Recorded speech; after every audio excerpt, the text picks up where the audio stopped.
연매출, 작년까지는 30억 이상, 지금 매출까지 걸린 기간, 20년 조금 더 걸린 것 같습니다. 이전에 사업 실패한 횟수, 2번, 최대 빚 금액, 18억, 이 사업 힘들 거라는 말 들은 횟수, 수만 번, 회사한 직원 수, 20분 정도, 지금 직원 수, 20명 정도, 하루 일하는 시간, 18시간 정도, 친한 친구 몇 명, 2명, 와이프랑 싸운 횟수, 50번 미만, 가장 힘들었을 때, 혼자일 때, 가장 행복했을 때. 가족과 함께 있을 때.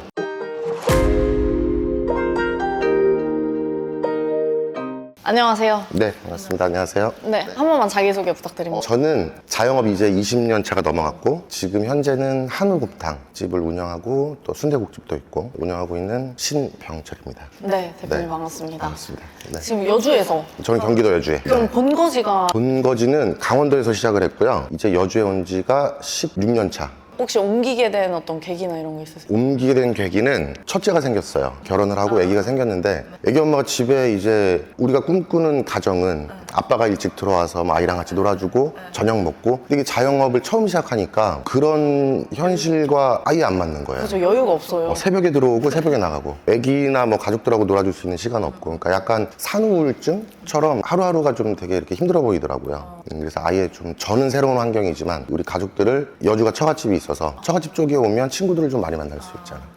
그래서 이제 여주를 한 3년 정도만 있고 저는 출퇴근을 할 생각이었죠. 강원도까지 가까우니까. 왔는데 그때 당시에 여주가 그래도 나름 시장성이 좋아서 자리 잡게 된 게 지금까지 계속 있게 됐어요. 네. 그럼 처음 시작할 때가 너무 궁금한데요. 일단 20년 차라고 하셨고, 그럼 강원도에서 먼저 자영업을 시작하신 거네요? 일반 음식점을 시작해서 현재까지가 20년이 넘었고, 중간중간에 운영하다가 안 하고 하다가 안 하고 했던 세월 합치면 뭐 한 25년 넘어가겠죠. 그러니까 제일 처음에 자영업이라고 했던 거는 포장마차. 그럼 포장마차는 왜 하시게 되셨어요? 포장마차는 누구나 그렇겠지만 남자고, 그러니까 어린 나이에 빨리 좀 사회에 뛰어들고 싶은 거야. 그리고 돈을 좀 빨리 벌어야 되겠다. 어른 흉내가 내고 싶었던 거죠. 그게 몇 살이셨어요, 그럼? 19살이었던 것 같아요. 19살 겨울쯤. 그래서 포장마차를 딱 시작을 했는데 1년 정도 되게 잘 됐어요. 우리나라의 월드컵이 이제 시작을 하는 거예요. 그러니까 국가 정비를 이렇게 해야 되는 거지. 그래서 이제 저희 같은 포장마차, 붕어빵 파시는 분들, 이런 분들이 이제 싹 정리가 되는 시점이 2002년 월드컵을 준비하던 뭐 한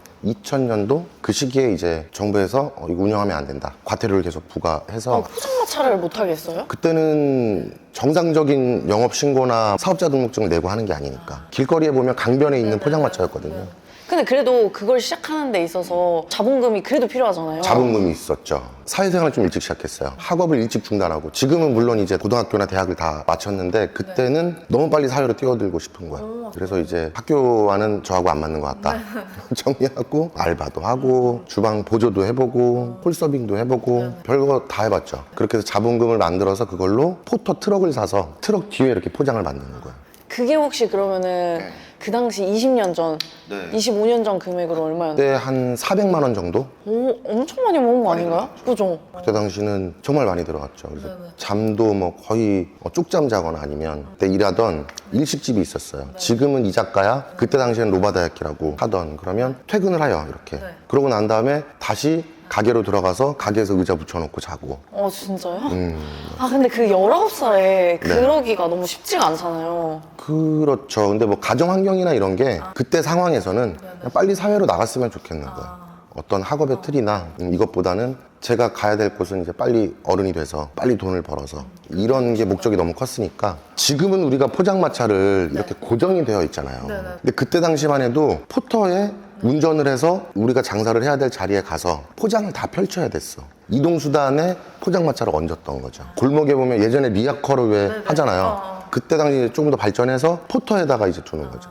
그때는 다 그렇게 했어요. 그러다가 이제 이쪽에서 좀 단속이나 이런 게 있으면 좀 아래쪽으로도 가서 하고. 그래서 면허증 따자마자 이제 포터를 사서 뒤를 이제 꾸며서 주변 친구들이 이제 또 도와주고, 친구의 부모님이 내 친구가 있는데 이렇게 포장마차를 한다, 그러니까 뭐 그 시설하는 것도 이제 도움 주시고, 이렇게 해서 그때 처음으로 포장마차를. 그러면 1년 엄청 잘 됐다고 하셨는데 됐어요. 잘 됐던 포인트가 뭐였던 것 같으세요? 포인트는 영업 전략이었던 것 같아요. 저희 포장마차에는 요즘으로 말하는 물이 되게 좋았어요.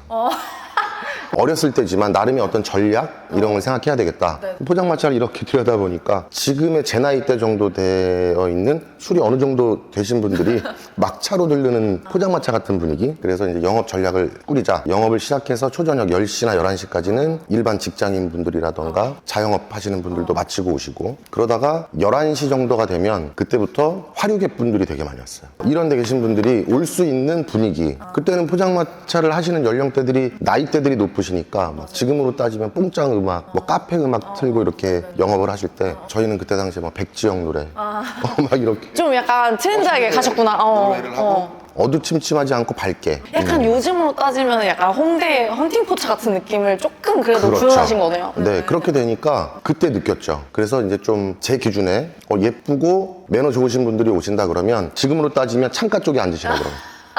다른 분들이 보이는 포터 안에, 포장 안에 말고 바깥쪽에 를 이제 자리를 유도해 두면 그분들이 이제 거기서 재밌게 드시고 깔깔거리고 드시고 막 이렇게 하니까 그럼 무조건 오죠. 다른 포장마차에서 드시고 가시던 분들이 여기는 뭔데 이렇게 막 화기애애하고 재밌지? 이렇게 해서 이제 저희 쪽으로 많이 오셨던 것 같아요. 그럼 혹시 다른 포차에서 약간 그런 거 없었나요? 포차에서 많이 왔죠. 저희 포장도 찢어놓고 가시기도 하고 이런 게 있었는데 그때 당시에는 딱 정해져 있었어요. 막 영업 구역처럼 여기에 더 이상은 포장마차 들어오면 안 되는데 저희가 들어오니까 눈의 가시처럼 시간이 지나고 그분들도 같이 고생하시고 이렇게 하니까 시간이 지나면서 이제 그런 부분이 조금씩 이렇게 풀어지시기도 했고, 또 사회생활을 너무 일찍 시작하니까 어린 애기가 막 포장마차 하고 이러니까 귀여운 거야. 그래서 일부러 와서 또 많이 매출도 올려주시고, 또 주변에 젊은 친구가 하는데 한쪽에서 뚝 떨어져서 하는데 도와줘라 이렇게 해서 도움들을 주셔서 그래도 한 1년 정도 운영 잘했죠. 그렇게 1년 이제 잘 됐다고 하셨고, 그 뒤로는 어떠셨어요? 그 뒤로는 지금 생각하면 내가 세상 물정을 너무 몰랐구나. 그냥 열심히 손님한테 맛있게 만들어서 팔면 되는 줄 알았는데 세금적인 부분, 영업적인 부분, 세상 물정을 몰랐던 거 TV에 다 나오고 있더라고요. 근데 그때 느꼈죠. 이게 뭔가 체계를 갖추고 매장을 구해서 내가 적법하게 세무신고도 하고 사업자도 내고 허가증을 받아서 운영해야 되는구나 라는 걸 느끼고 나서 준비를 좀 더 많이 해야 되겠다. 그러고 이제 포장마차를 못하게 됐죠. 그 과태료가 계속 부과되니까. 그러면 그렇게 해서 접으시고 어떻게 보면? 그쵸, 못하게 된 거죠. 망했죠 뭐. 그리고 나서 그러면 어떻게? 그리고 다시 이제 일을 또 했죠. 그냥 일을 하다가 보니까 제 학업에 대한 부분도 어떤 컴플렉스로 작용하고, 단순히 이게 음식점이나 이런 게 주변을 보면 음식 잘한다고 해서 되시는 분들도 있지만 호텔 조리사를 하셨던 분들이 나와서 음식점 한다 그래서 음식은 맛있을 수 있으나 운영은 또 다른 분야구나. 필요한 걸 좀 봐야 되겠다. 그래서 보다 보니까 어릴 땐 몰랐죠. 가장 기본적인 게 초등학교, 중학교, 고등학교. 이 중에 뭔가 하나도 제 스스로 하지 못하고 끈기 없이 박차고 나왔는데 최소한의 기본적인 어떤 절차는 밟아야 되겠는구나. 그래서 이제 고등학교 졸업장을 준비하고. 그러면 어떻게 보면 포장마차가 끝나고 다시 고등학교를 그렇죠. 그러고 이제 그때 나이가 21, 2살 정도? 학교를 다닌 건 아니고 공부를 해서 검정고시나. 네네네 20대 한 중반쯤에 졸업장을 따고, 그러고 나서 대학을 다시 갔죠. 체육 선생님을 하려고. 근데 체육과에 진학을 했어요. 지금 막 배 나온 아저씨고 이런데 그때만 해도 막 나는 운동하는 게 좋고 이렇게 해서 이제 체육 선생님을 하려고 딱 갔더니 또 세상이 또 달라요. 초등학교 때부터 운동을 열심히 하고 공부를 했던 친구들하고 세상 물정을 일찍 아는 저하고 같이 이제 학교를 다니니까, 대학을 다니니까 이건 뭔가 잘못된 것 같아요. 제가 너무 준비도 안 돼 있고 부족했던 거야. 그래서 이제 학교를 졸업한 후에 자영업을 준비해야 되겠다. 여러 가지를 하는 회사에 한 1년 정도 학교에서 이제 취업을 하라고 해서 나갔다가 거기에서 좀 많은 걸 보고 2000년 중후반쯤에 이제 첫 음식점을 문 열었죠. 그러면은 그렇게 해서 이제 다시 자영업을 시작하게 된 나이가? 나이가 28살인가? 그럼 28에 처음 시작한 음식점은 어떤 거를 내가 해야겠다 뭐 이런 생각 있으셨어요? 장사만 하고 싶었는데, 비하인드 스토리이긴 한데 그때 당시니까 이제 예비군 훈련을 가잖아요. 오랜만에 친구들을 1년 만에 2년 만에 만나니까 훈련 받고 남는 시간에 얘기하고 하는데, 제가 고향이 강원도 횡성이에요. 강원도 횡성 이러니까 횡성한우가 유명하잖아요. 친구들이 다 한우 일을 하는 거야. 그래서 나는 이런 자영업을 준비하고 있다. 어렸을 때 기억으로 음식점보다는 주점 형태의 안주, 소주 뭐 이런 거로 생각을 하고 있었는데, 이 친구들이 한우가 또 괜찮다는 거예요. 그리고 본인들이 한우를 만지는 일을 하고 있으니까 제가 음식점을 하면 정말 많은 도움을 주겠대요. 저는 그 말이 진실인 줄 알고 이제 한우 전문점을 문을 열었죠. 말이 한우 전문점이지 테이블이 5개 있었어요.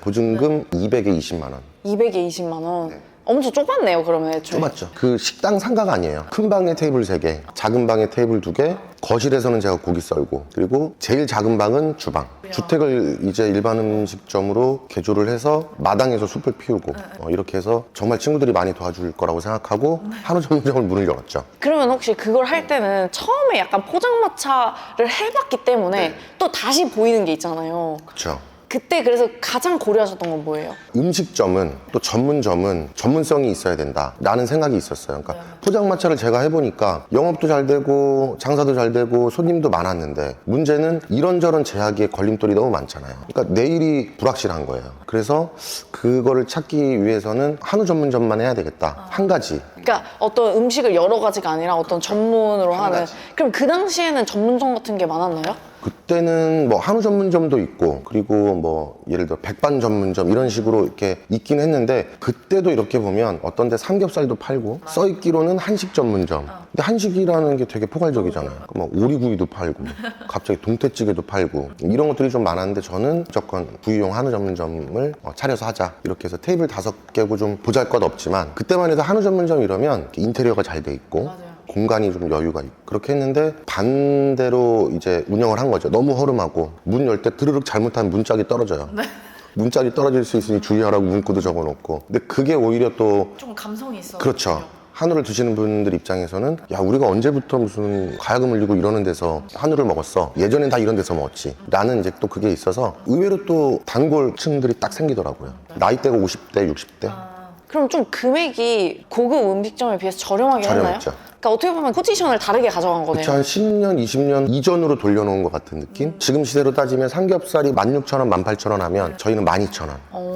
진짜 확실히 가성비로 딱 공략을 하셨구나. 그렇죠. 그리고 고객분들한테 테이블이 5개니까 제가 한 포지션에만 서 있어도 그분들하고 시선을 다 맞출 수 있어요. 매장이 작으니까. 작으니까 직원도 없잖아요. 어차피 한우면은 사실 뭐 조리할 게 많은 건 아니니까. 그렇죠. 그래서 손님들이 여기는 왜 이렇게 저렴해요? 이러면 설명을 드리죠. 저희는 뭐 이러이러한 과정이 없으니까 직원 인건비가 없으니까 임대료가 저렴하니까 그렇게 해서 고객분들하고 이제 지금으로 따지면 바이럴의 시조세인 거죠. 지금은 SNS나 이런 온라인으로 하지만 그때는 그런 게 별로 없었거든요. 네이버도 아니죠. 다음 카페 이런 거 있고 손님들하고 이렇게 이제 직접 소통을 하니까 일정 시기가 지나고 나니까 손님들이 오세요. 그러니까 모르는 손님이 오셔서 저희의 스토리를 알고 계셔. 여기 이 친구가 하는 데는 직원도 없고 매장도 좁고 임대료도 저렴하니까 고기도 이 가격에 먹을 수 있어 라는 거를 손님들이 먼저 알고 본인들끼리 소개하시면서 오시더라고요. 그래서 아 이런 게 효과가 있구나. 여기 혹시 여주는 근처에 사는 나이대가 어떻게 되나요? 고령화 많이 도시죠. 예, 그래서 보통은 저 정도 되면 되게 젊은 층?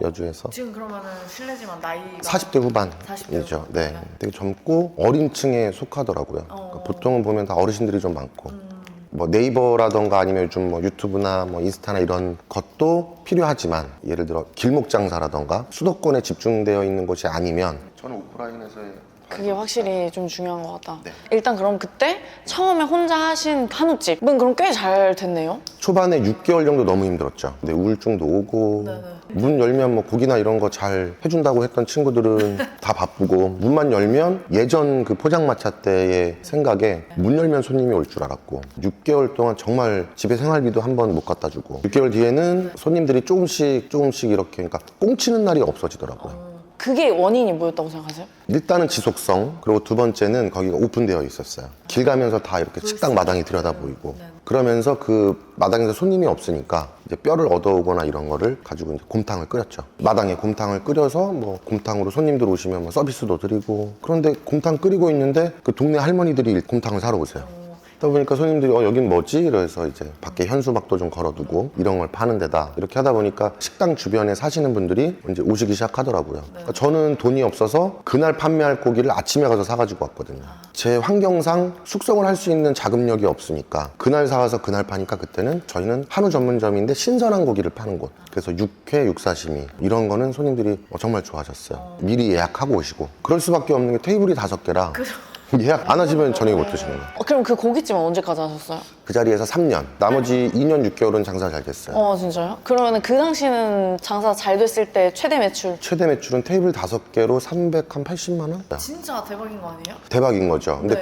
그때는 어찌됐건 장사도 잘 안 되고 매장도 되게 작고 이렇게 하다 보니까 뭐 솔직히 아무리 시간이 20년 전이라 해도 임대료 20만 원이면 저희 손님이 주차를 할 수 있는 차 한 대를 세울 공간이 없었어요. 그러다 보니까 너무 환경이 열악하잖아요. 그러면 이제 저희 강원도에 계신 외숙모님이나 주변 분들이 뭐 오늘 무를 뽑다가 무가 좀 남으면 무 가져가라 그러시고 그걸 제가 다 가지고 왔어요. 그래서 손님들한테 한우 전문점이지만 뭐 무도 싸주고 술 취하신 남자 손님들한테 집에 가져다 주세요로 이제 무 2개 뽑아주고 그러니까 손님들이 다음날 기억이 나는 거예요. 그걸 가지고 갔으니까. 준 건데 안 가져가진 않죠. 그러다 보니까 며칠 지나면 그 사모님하고도 또 같이 오시기도 하고 뭐 이렇게 지내다가 그게 이제 입소문이 주변에서 좀 빠르게 이렇게 전파가 됐어요. 그러다가 VJ 특공대라고 그때 당시에는 뭐 맛집 이런 방송에는 VJ 특공대가 정말 최고였어요. 맞아요. VJ 특공대에서 저희 집을 촬영하시겠다. 그 220만 원 네, 그 고깃집을. 가게를 촬영하시겠다. 네네네. 그래서 아니 저희는 쭉 설명을 드렸죠. 그러니까 괜찮대요. 지금 찾고 계시는 식당이 이런 거다. 손님들이 좀 있으셨는데 이제 VJ 특공대를 촬영하면서 난리가 났죠. 주변이 막 교통마비되고 테이블 5개인데 그러면 이제 옆에 가게에서 민원 엄청 들어오잖아요. 민원 막 들어오죠. 네네. 그런데 저희 바로 옆에 한 80세 정도 되시는 오지랖이 되게 많으신 할아버지가 사셨어요. 어찌 보면 인복일 수 있는데 그 할아버지는 제가 바쁘기 전까지의 과정을 다 보셨잖아요. 20대 친구가 곰탕도 끓이고 뭐하고 근데 곰탕을 엄청 많이 끓이면 어떻든 그때 당시에 팔리지가 않으니까 그러면 남는 거 제가 오셔서 5,000원어치만 주세요. 그럼 정말 한 냄비 드리고 그러니까 주변에 일단 연세가 있는 어르신들이 다 저희하고 친한 상황이 되니까 웬만한 민원은 또 어르신들이 공무원분들이 오셔도 아니 젊은 사람이 이렇게 먹고 사는데 의도한 건 아닌데 시간이 지나니까 얻어지는 거는 어찌됐건 주변에 영업하시는 분들하고의 그런 인간관계는 좀 최소한 제가 먼저 다가가야 되는구나. 그렇게 해서 어르신들이 이제 하신 일이 없으시니까 아침에 나오셔서 저희 마당도 쓸어주고 가시고 그리고 점심에 또 차들이 많아서 막 주차하시면 알려주시죠. 어디로 가면 무료 주차장이 있으니까 거기다 세우고 오라 그러시고 그래서 그때 주변 동네 분들한테 도움 되게 많이 얻었죠. 그러고 VJ 특공대 나오자마자 매출은 차이가 몇 배 정도? 매출은 2배 이상 올라갔죠. 그게 지금 몇 년 전이죠? 20년 전이죠. 매출도 많이 올라가고 근데 여기서 한 가지 또 지금 저희가 횟집이나 이런 데 가면 그 시가라는 걸 적용하잖아요. 시가를 적용을 하는데 저희도 그때 시가를 적용했죠. 아침에 가서 고기를 사오니까 제가 그때 당시에 장사했던 기준의 최대치의 한우 가격을 방송에 나갈 땐 적었어요. 22,000원이었는데 1인분에 그때 당시에 250g인가 줬어요. 그러니까 22,000원 이러면 그때도 비쌌네요 하실 수 있는데 그때 보통 150, 160g에 2만 원 중후반을 판매를 했죠. 근데 저희는 이제 조금 더 저렴하게 그런데 그걸 방송에 나갈 때는 26,000원, 28,000원으로 나갔어요. 그러고 이제 방송 끝나고 손님이 왔을 때는 원래 가격으로 22,000원 받았죠. 그러니까 손님들이 오셔서 만족도가 나는 여기에 1인분에 28,000원을 계산하고 왔어요. 근데 왔는데 22,000원이에요. 왜 22,000원이에요? 그래서 혹시 몰라 최대치의 가격으로 해놓고 술값이 올라가고 내려가고를 저는 모르니까 해놓고 지금 현재는 이 가격이고 또 손님이 많으니까 저도 뭐 1인분에 1,000원, 2,000원 덜 팔아도 수익이 더 남고 그래서 손님들하고 또 소통이 돼서 보통은 방송 나가고 몇 달 안 가신다고 하는데 저는 되게 오래 갔어요. 그러고 난 이후부터는 동네 분들도 많이 오시고 네 이렇게 해서 장사가 잘 돼서 그때 당시로 물론 40년 된 건물이었긴 하지만 빨리 이거 조금 더 돈 벌어서 이 건물 사라 사장님이 막 그러시고 그렇게 장사가 잘 될 때 저는 떠나 나왔죠. 떠나셨어요? 근데 거기를 이제 정리하고 왔어요. 어디로 가셨어요? 여주로 온 거죠 그때. 그럼 그게 진짜 잘 됐는데 어떻게 보면은 와이프 분을 위해서 그것도 있고 이제 운영이 되다 보니까 머릿속에 어떤 생각 드냐면 그 생각이 들었어요. 나중에 내가 정말 잘 돼 봐야 지금 40년이 넘은 겨울엔 비가 새고 물이 어는 건물을 사는 거밖에 없구나. 근데 여기에서의 한계점은 이거밖에 없겠구나. 저는 그게 싫다. 그간에 너무 춥고 뭐 여름엔 덥고 조금만 하면 전기 차단기 떨어지고 비 오는 날은 옆에 막 물 받쳐놓고 이렇게 하던데 여기를 내가 뭐 이거 건물 사서 해봐야 제가 생각하는 기준에는 못 미칠 것 같다. 이제 거기를 정리하고 여주에 와서 이제 새롭게 시작을 했죠. 그게 지금 그러면 어떻게 보면은 이 우정계 그건가요? 그쵸. 그때 당시에 거기 한우 전문점 할 때 마당에서 끓였던 가마솥에 곰탕을 끓여보던 게 지금까지 온 거예요. 그 곰탕이라면 되게 매력적인 메뉴거든요. 다른 음식하고 다르게 만들어서 오늘 식사할 때 드셨던 국물이 전처리 과정까지 다 포함하면 5일 만에 드시는 거예요. 그러니까 뭐 삼겹살, 고기 썰어서 바로 구우면 되고 한우도 마찬가지인데 곰탕은 그게 안 되더라고요. 오래 걸려요. 그러니까 오늘 제가 음식을 준비를 못하면 이 음식을 다시 만드는데 뭐 3일, 5일 걸리는 거지. 그래서 저희 매장에 보시면 보셨는지 모르겠는데 하루에 테이블 수가 정해져 있어요. 파는 양을 딱 정해놔. 오늘 확 몰리면 내일 되고 모레 되면 육수가 떨어지면 그렇죠. 그럼 이제 또 빨리 끓여야 되는데 저희는 좀 그냥 딱 정해진 틀 안에서 그러면은 그때 당시에도 곰탕을 파셨던 곰탕 거고 팔았죠. 여기 오셔서는 이제 거의 곰탕 위주. 아니 한우만 팔았어요. 처음에는 여주에서 한우 전문점만 조금 더 규모를 키워서 테이블이 한 18개 그렇게 해서 시내에서 떨어진 외곽에 한 5분 정도 거리에 한우 전문점을 차렸죠. 그때 했던 고객분들하고 소통하던 우린 이래서 저렴하게 팝니다를 이제 여기에서 본격적으로 더 확장을 해서 이제 운영을 했죠. 그러고 잘 됐어요. 그때 이 전략은 없으셨나요? 왜냐면 완전 다른 지역으로 이사 간다는 거는 또 쉬운 일이 아니잖아. 그렇죠. 원래 본 연고지에서 저의 터전에서 운영을 하면 지인들도 있고 친구들도 있고 이렇게 와서 도움을 주는데 새로 여기를 여주를 딱 오니까 아무것도 없잖아요. 처음에 6개월은 되게 방황을 했죠. 그리고 이제 시장 조사도 좀 하고 이렇게 하고 났더니 그때 때마침 여주에 아울렛이 생겼어요. 그래서 주말이 되면 여기 주머니 여기 주머니에 이제 명함을 만들어서 차에 꽂고 다니기 시작했죠. 아침에 출근하면서 차를 타고 매장으로 안 들어오고 바로 아울렛으로 가요. 아울렛으로 가서 이제 한우 전문점이다 뭐 명함 가져오시면 뭐 상차림도 그렇고 잘하겠다. 식사 한번 해줘라 이걸 이제 다 꽂고 다녔죠. 그 실제로 그럼 여주 아울렛의 덕을 많이 보셨나요? 하루에 막 한 10팀? 근데 한우로 10팀이면 되게 매출이 큰 거예요. 그렇게 해서 손님들도 또 찾아주시기도 하고 그리고 온라인 바이럴 그런 마케팅을 그때가 딱 시작하기 직전이었거든요. 그래서 이제 현수막도 걸고 전단지도 돌려보고 그리고 뭐 이마트나 이런 데 가면 손님들 카트 끌고 나오잖아요. 에스컬레이터에서 그럼 이제 땡겨드리고 명함 하나 드리기도 해보고. 되게 그런 거 근데 해봤죠. 타고나셨네요. 그런 어떤 걸 알리는 데 있어서. 결혼을 하셨잖아요. 나중에 아기가 생기고 내 가족이 생기면 초인적인 힘이 나오나요? 처음에는 되게 어색하고 창피하고 막 고개도 못 들겠고 그때 뭐 코로나 시국도 아닌데 마스크도 쓰게 되고 막 이런 게 있었는데 결혼 초반에 생활비도 못 갖다 주고 막 이런 거에 대한 그 마음속에 어떤 아픔이 있으니까 할 수밖에 없더라고요. 내가 이걸 안 하면 매장에 손님이 없는데. 그럼 그 당시에는 뭐 매출이 어느 정도로 나왔던 것 같으세요? 그 당시에는 문 열고 나서 한 3개월 정도 지나고 나니까 그때부터 조금 매출이 이제 안정궤도로 올라와서 평일에는 150에서 250 사이 그리고 주말 같은 경우는 오늘 기본 정도 했네 그러면 한 500 일요일도 기본 했네 그러면 그때도 한 500 정도.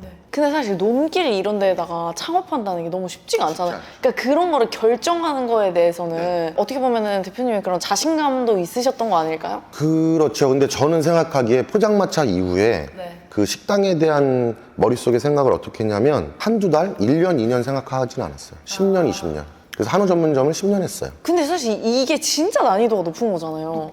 높은데 요즘은 소통을 할 수 있는 그 매개체가 너무 많잖아요. 예전엔 그런 게 많지가 않았거든요. 근데 요즘에는 그래도 어떻게 보면은 이걸 할 수 있는 구멍이 있는데 그 당시엔 그게 없으셨는데 어떻게 보면 여주 아울렛이나 이런 데서 대표님이 노력하시다 보니까 그런 게 또 매개체가 됐던 거네요. 그렇죠. 그러니까 뭐 여주 아울렛에서 오시는 손님들이 여기가 시내인 중심가인지 외곽인지도 모르시고 그리고 서울에 사시는 분들이니까 아니 무슨 조그만한 뚝방 같은 거 옆에 막 이렇게 한적한 2차선 옆에 식당이 있네? 주차는 편하시니까 오시고 식사하셨는데 서울하고 기준으로 했을 땐 가격 차이가 좀 크고 그리고 내가 조금만 더 고생하면 그러니까 저희 식당이 손님을 접대하고 이런 목적하고는 좀 달랐고 그냥 이렇게 편한 분들하고 같이 오실 수 있는 그래서 어찌 보면 단점이잖아요. 저희는 외곽에 있고 뭐 이런 거를 단점을 반대로 장점화해서 손님들께 계속 앵무새처럼 계속 말씀드리는 거죠. 그게 그러면 나이가 그때 당시가 30대 이제 초반 됐죠. 그러면 언제 확장을 하셨어요? 거기 한우집에서 한 4, 5년 돈 벌어서 영혼까지 끌어모아서 대출을 받아서 지금 우정옥 자리에 이제 건물을 지어서 자영업자의 로망이죠. 1층에선 내가 장사하고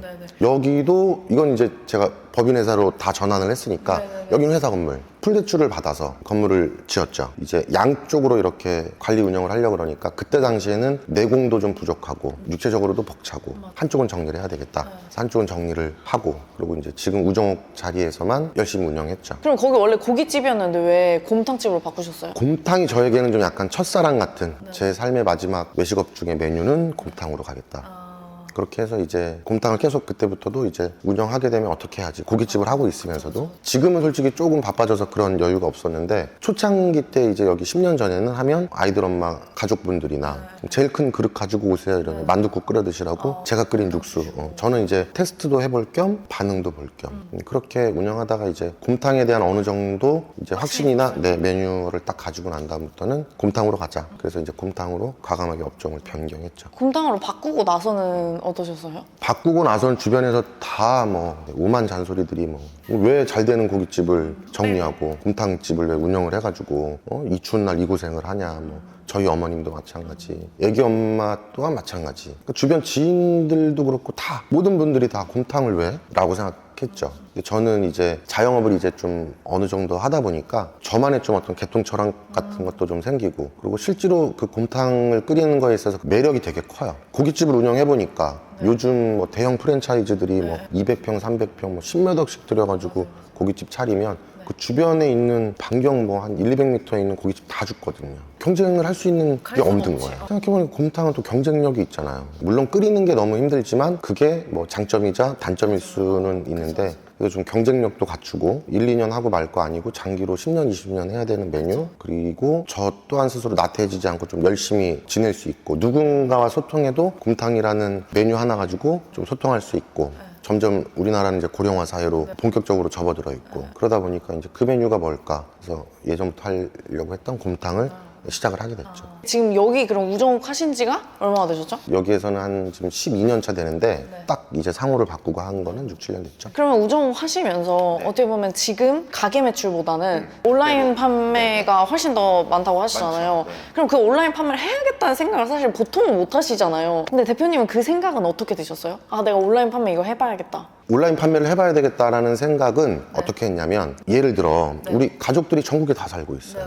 작은 아버님이 예를 들어 강릉에 살고 계신데 최근에 허리가 아파서 수술을 하셨어. 그럼 제가 직접 가기에는 멀고 뭔가를 챙겨서 보내드리고 싶은데, 곰탕이란 메뉴가 약간의 건강과 연결이 되어 있어서 수험생들이 공부하는데 체력이 좀 그럴까 뭐 챙겨주기도 하고, 누가 뭐 무릎이 아파요, 도가니탕. 어르신들의 그 틀이 선입견을 바꿀 수가 없더라고요.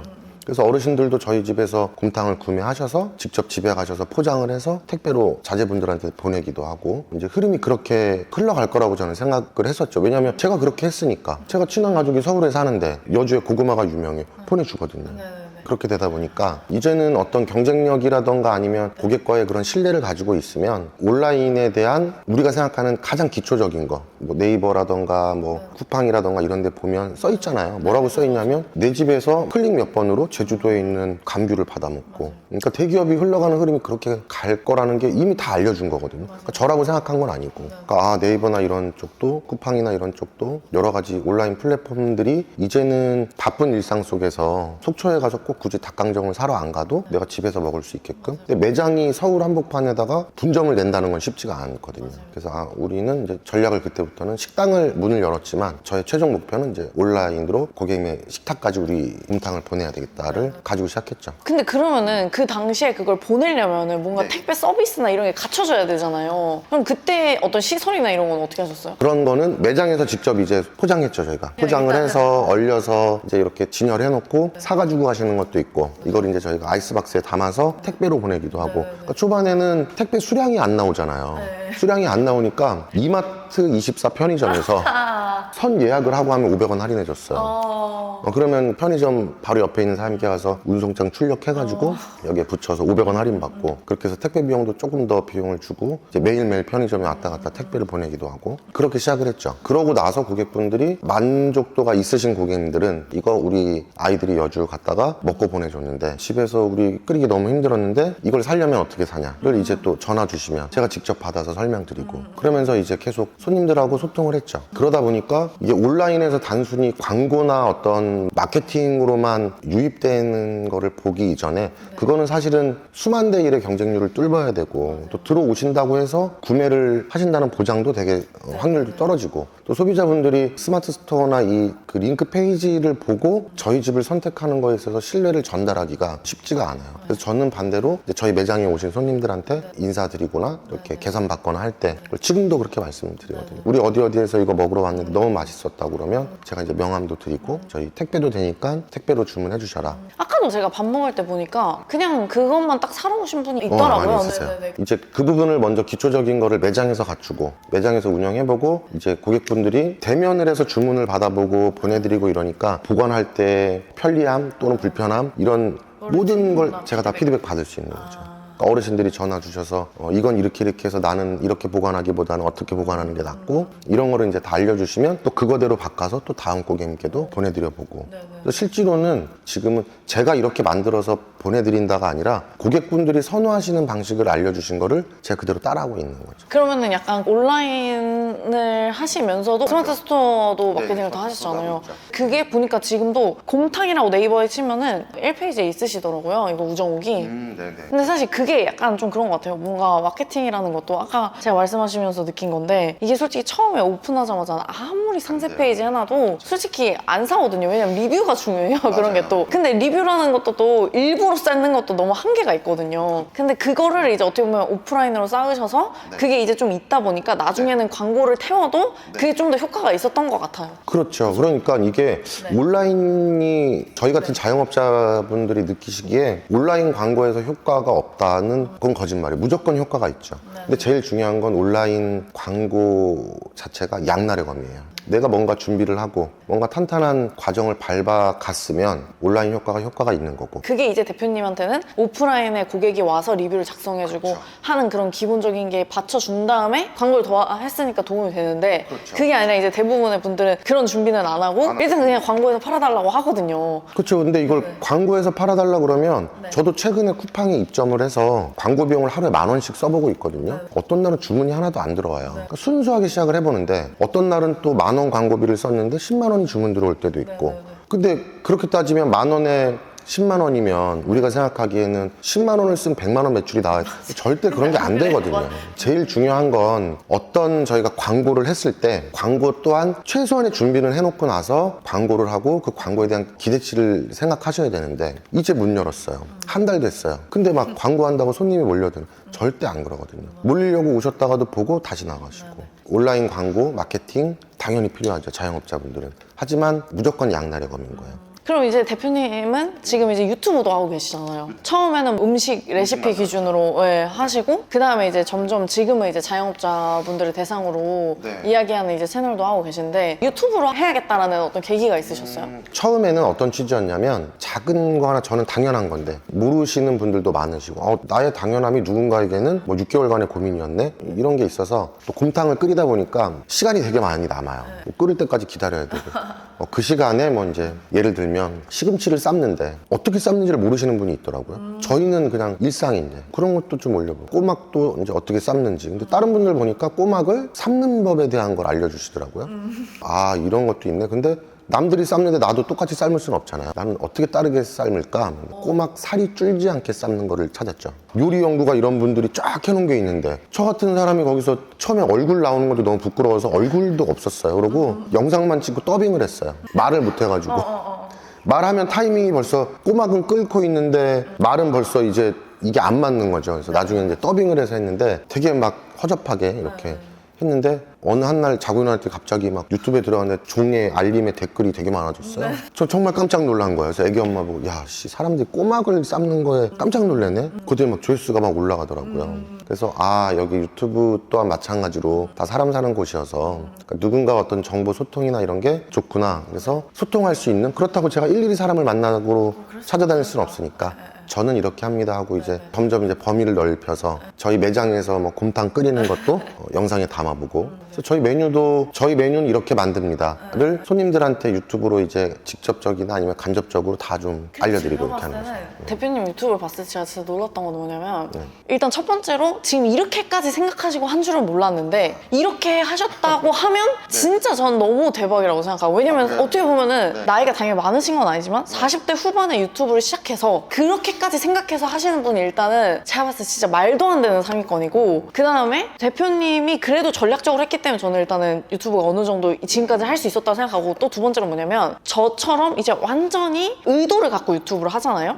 그런 유튜브 말고 이제 어떻게 보면 대표님은 정말 어떤 의도를 갖고 한다기보다는 대표님의 성향 자체가 또 사람이 너무 좋고 그렇다 보니까 그런 걸 가지고 하시는 유튜브들의 특징이 뭐냐면 그 유튜브의 구독자층이 엄청 단단해요. 그래서 대표님 유튜브를 보면 조회수는 많이 안 나와도 댓글에 보면은 곰탕 주문했다는 그런 댓글이 많더라고요.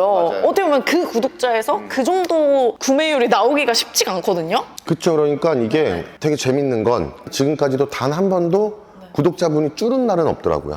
대신 한 분 늘고 한 분 빠지고 0은 있어도 마이너스만은 없으시더라고요. 되게 감사하죠. 어떤 목적성이 없다 보니까 사실은 뭐 큰 기대라기보다는 조급함이나 다급함도 없는 거죠. 지금 그러면은 실례지만 연매출이 어느 정도 나오겠어요? 연매출은 매장이랑 공장이랑 하면 일단 저는 매출에 연연하지는 않는데 작년 기준으로는 이제 30억은 넘어갔으니까 네, 이제 얼마가 될지는 잘 모르겠어요. 이제 마지막으로 좀 여쭤보자면 와이프분이랑 같이 일하시거나 뭐 이렇게 하시나요? 매장에는 아이들 엄마가 있고 저는 이제 전반적인 거. 그러면은 싸우진 않으시나요? 결혼한 지 저희도 거의 20년 다 돼가고 있고 싸우죠. 싸우죠.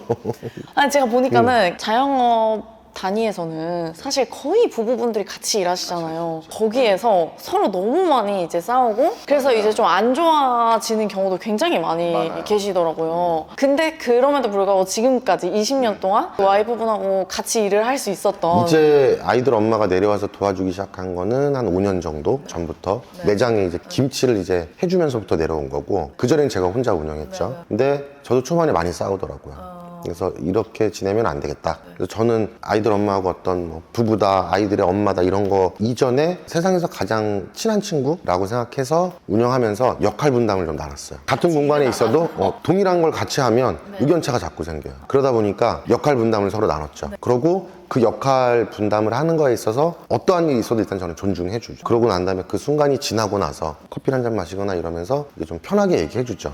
사실은 그렇게 하는 것보다는 오늘은 좋을 수 있으나 지금 저희 우정옥 식당 같은 경우도 예약을 저희가 받진 않아요. 만인에게 공평한 식당이 돼야 되고 뭐 특정 분들이 예약하시면 그분들이 오시는 동안 테이블도 비워둬야 되고 이러지를 않으려고 그렇게 하다 보니까 그것 때문에 초반에 되게 많이 싸웠죠. 애기 엄마는 왜? 단 한 손님이라도 얼른 받아야지.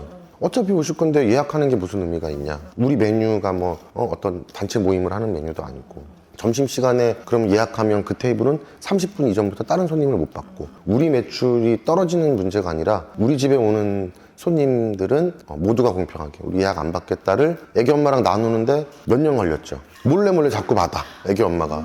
괜찮아요 얼른 오세요 해드렸는데 나중에 이제 애기 엄마도 시간이 지나면서 보다 보니까 아예 이제 생각이 바뀌었죠. 예약 우리는 받으면 안 된다. 그래서 부부나 형제나 부모님하고 자제분 이렇게 같이 일할 때는 저는 생각하기에는 확실한 역할 분담을 하고 그리고 그 분야에 있어서는 각각 인정을 해줘야 되고 그리고 그 순간에 대한 어떤 문제점이 있을 땐 바로 대화는 하지 말고 그날 저녁이나 다음날 일을 하는 데 있어서 지지 않으려고가 들어가면 안 되잖아요.